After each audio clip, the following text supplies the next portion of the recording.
What's going on, guys? Aston Edmonds with Health and Wellness, and this is episode 3 of Mastering the Deadlift. Today we're going to look at the differences in sumo and conventional stance and also find out which one I am stronger at. So the purpose of this series is to find the flaws and the strengths in my technique so that I can get better, and in hopes, other people can apply these same concepts to their training. So the footage you're about to see is from week number 4 of my own bodybuilding and strength program. The program calls for us to work up to 95% of our 1 rep max and do as many reps as possible. And so what I decided to do to test which stance is truly stronger for me is I did my conventional 95% for as many reps as I could get. Then I rested, used the same weight, and performed it sumo to see where the difference would be. So let's take a look at how the conventional attempt went, 335 pounds for as many reps as possible. Now, I tried to mimic the setup that we went over in episode 1 as best as I could. If you haven't seen that, basically my leverages make me built to squat and not built to deadlift.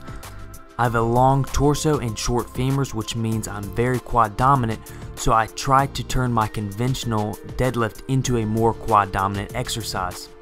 But it just doesn't work out very well, and that's really the main difference between sumo and conventional is more posterior chain dominant, aka lower back, glutes, and hamstrings, while the sumo deadlift takes a little bit of the lower back out of the equation and puts that more onto the quads. So as you saw, I got 4 total reps with conventional, and I waited about 5 minutes and attempted sumo. Now you will notice my sumo I did touch and go reps, while conventional I did, complete dead stop reps. And some of you might say, it's not an accurate comparison comparing touch and go to, dead stop. But you also have to take into account I did a 4 rep max right before, so my fatigue would be definitely a lot greater on the sumo pulling. So the added fatigue plus the touch and go should equal out to around the same. So it should be an accurate comparison. I'm going to go ahead and spoil it for you. I got 7 reps. I may have been able to squeeze out more, but I really didn't want to risk, form breakdown. So here is a screenshot from that critical point that we've been talking about throughout the series, where the bar is about knee level. This way we can take a look at our form. Now my sumo form is a lot better than my conventional. My shoulders are in a better place related to the bar, and I'm able to maintain a more neutral back position. But there are some things that we need to work on. The first most obvious, which pretty much applies to anyone who pulls sumo, is going to be hip mobility. The wider you can get your stance, the more upright you're going to be able to remain throughout the entire movement. But I've been injured in the past trying to do a super wide sumo, so I'm weary on moving to that now. So I really need to spend a lot of time, I'm talking months, developing adequate hip mobility and slowly working my stance out over time. Since my program restarts after week 4, I have converted completely to sumo deadlifts. Now on this day, normally what the program calls for is 3 sets of 15, but I decided to switch it up and do 9 sets of 5. The same total volume, same total number of reps, except I split it up into multiple sets and reduced the rest time. What this is going to allow me to do is really focus on maintaining proper technique.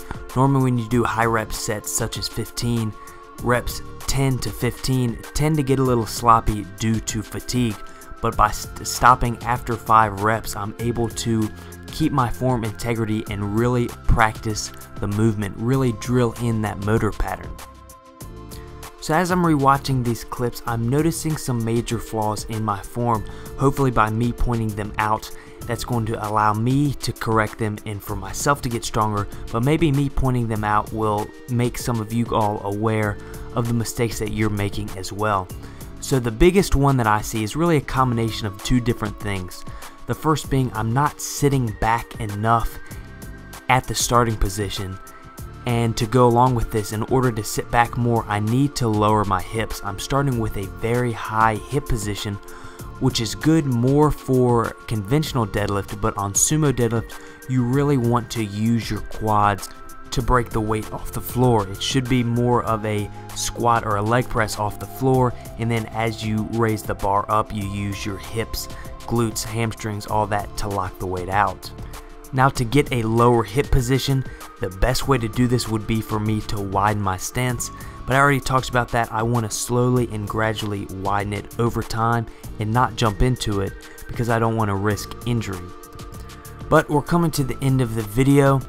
Hopefully you guys have, picked up some things that you can utilize in your training to help increase your deadlift as I increase mine. But if you like the video, please let me know by giving it a thumbs up rating. Now, you probably won't see another episode of Mastering the Deadlift for a while, just because I don't want it to get repetitive. The next episode will probably be me going for another PR, and I'll most likely be documenting the progress up to that PR on, just videos of my overall leg training. So if you guys would like to see that, go ahead, hit that subscribe button. You'll be notified when I upload future videos. But until next time, thanks for watching and have a great day.